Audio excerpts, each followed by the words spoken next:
Hi viewers, நான் இப்போது 1 வீக்குக்கு எப்படி நம்ம பிளான் பண்ணி வெஜிடபிள்ஸ் பர்ச்சேஸ் பண்ணுறதுன்றதும் சொல்கிறேன். அதுக்கப்புறம் ஹவு டு ஸ்டோர், எப்படி ஸ்டோர் பண்ணி வைக்கிறதுன்றதும் உங்களுக்கு நான் சொல்கிறேன். இந்த குக்கிங் டிப்ஸ் உங்களுக்கு யூஸ்ஃபுல்லாக இருக்கும். ஏற்கனவே கொஞ்சம் வெங்காயம் அப்புறம் உருளைக்கிழங்கு இருந்தது. ஸோ அதை நான் வாங்கலை. நான் வாங்கிட்டு வந்தது பீன்ஸு, அவரைக்காய், தக்காளி, அப்புறம் கொஞ்சமாக கருவேப்பிலை, கொத்தமல்லி, பச்சை மிளகா வாங்கிட்டு வந்திருக்கேன். அதுக்கப்புறம் கத்திரிக்காய், முள்ளங்கி, கேப்சிகம், பீட்ரூட், அப்புறம் கோஸ் வாங்கிட்டு வந்திருக்கேன். அப்புறம் இஞ்சி வாங்கிட்டு வந்திருக்கேன். இது ஏற்கனவே இருந்த எலுமிச்சப்பழம். இந்த எலுமிச்சப்பழம் வந்து பார்த்திங்கன்னா இந்த மாதிரி ஒரு மாதிரி ஆயிடுச்சுன்னா இதை யூஸ் பண்ணலாமா வேண்டாமான்னு உங்களுக்கு டவுட் இருந்ததுன்னா இது வந்து நீங்கள் பாத்திரம் வேறு ஏதாவது தேய்க்கிறதுக்கு யூஸ் பண்ணிக்கலாம். அதாவது பித்தளை பாத்திரம், அப்புறம் அயன், இந்த மாதிரி ஏதாவது இருந்தால் அதை தேய்க்கிறதுக்கு நீங்கள் இதை யூஸ் பண்ணிக்கோங்க.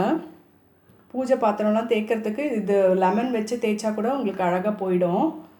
இப்போது வந்து ஹவு டு ஸ்டோர் அப்படின்றத நான் சொல்கிறேன்.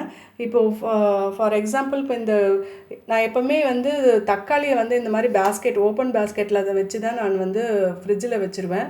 நீங்கள் நிறைய வீடியோஸ் என்னுடைய ஃப்ரிட்ஜ் ரிலேட்டட் நீங்கள் பார்த்துருப்பீங்க சோஃபார். அப்படி இல்லைன்னா உங்களுக்கு ஒரு டப்பாவில் போட்டு மூடி வைக்கணும் அப்படின்னு உங்களுக்கு வேணும்னா, இந்த மாதிரி டப்பாவில் போட்டு மூடி வைக்கணும் அப்படின்னு உங்களுக்கு வேணும்னா நீங்கள் என்ன பண்ணணும், ஒரு தண்ணியில் கொஞ்சமாக உப்பு போட்டுக்கோங்க. உப்பு போட்டு நல்லா கலக்கி விட்டு ஒவ்வொரு தக்காளியாக எடுத்து அதை நல்லா சுத்தமாக அலம்பி இந்த மாதிரி டவல் இருந்ததுன்னா இந்த டவலில் இப்படி போட்டு தொடச்சி அதை கொஞ்சம் நேரம் விட்டுடுங்க. அது ஸோ தட் அதனுடைய தண்ணியெல்லாம் அது கொஞ்சம் வத்துறதுக்கு ஈஸியாக இருக்கும். அந்த மாதிரி பண்ணி டப்பாவில் நீங்கள் போட்டு வச்சுக்கலாம். மூடி போட்டு நீங்கள் அப்படி வைக்கிறதா இருந்தால் அந்த மாதிரி போட்டு வச்சுக்கோங்க.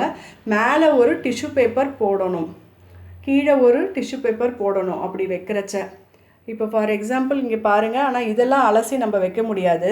கடையிலேருந்து வாங்கிட்டு வந்ததும் ஒரு டப்பாவில் போட்டு இது ஸ்டோர் பண்ணுறதா இருந்தால் கீழே ஒரு டிஷ்யூ பேப்பர் போட்டிருக்கேன். அதே சமயத்தில் நான் மூடுறச்ச மேலே ஒரு டிஷ்யூ பேப்பர் போட்டு அந்த டப்பாவை நான் மூடி வைப்பேன்.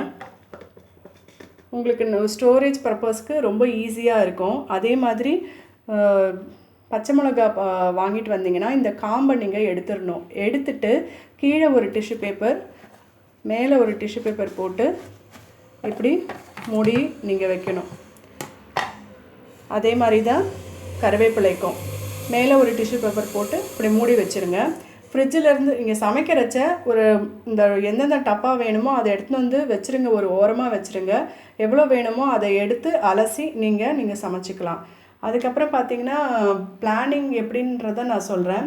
இப்போ நான் வந்து பொரியலுக்கு வந்து ஒரு 5 காய்கறி வாங்கிட்டு வந்திருக்கேன். பீன்ஸு, அவரைக்காய், அதுக்கப்புறம் கோஸு,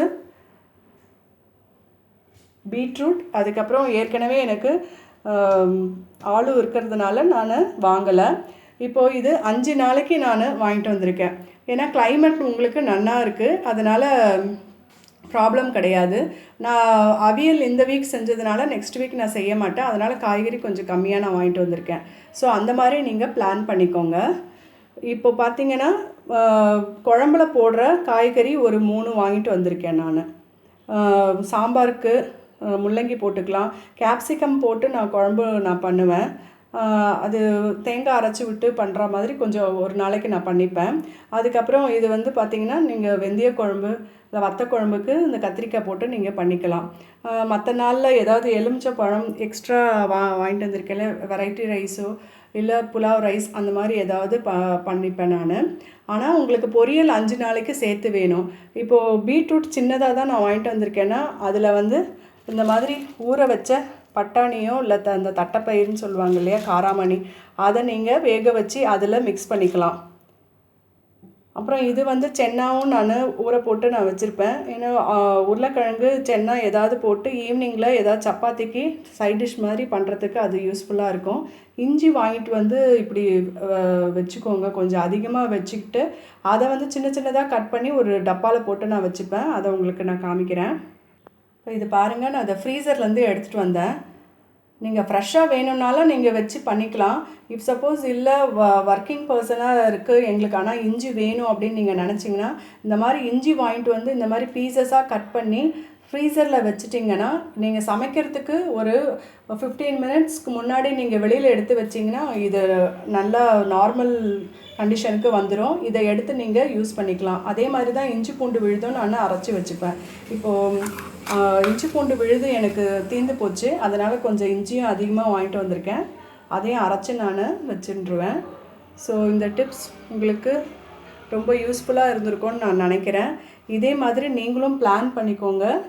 பிளான் பண்ணிவிட்டு உங்களுடைய ஷெட்யூல்ஸை டைம் மேனேஜ்மெண்ட்ஸ் நீங்கள் கேட்டிருந்தீங்க. ஃபஸ்ட்டு காய்கறி பர்ச்சேஸ் அது மோஸ்ட் இம்பார்ட்டன்ட், அதை இன்க்ளூட் பண்ணிக்கோங்க. மற்றபடி மற்றதெல்லாம் எப்படி பண்ணணுன்றதை நான் சொல்கிறேன் அடுத்த வீடியோவில். Thank you very much. Please subscribe பண்ணுங்கள், லைக் பண்ணுங்கள், ஷேர் பண்ணுங்கள். தேங்க்யூ.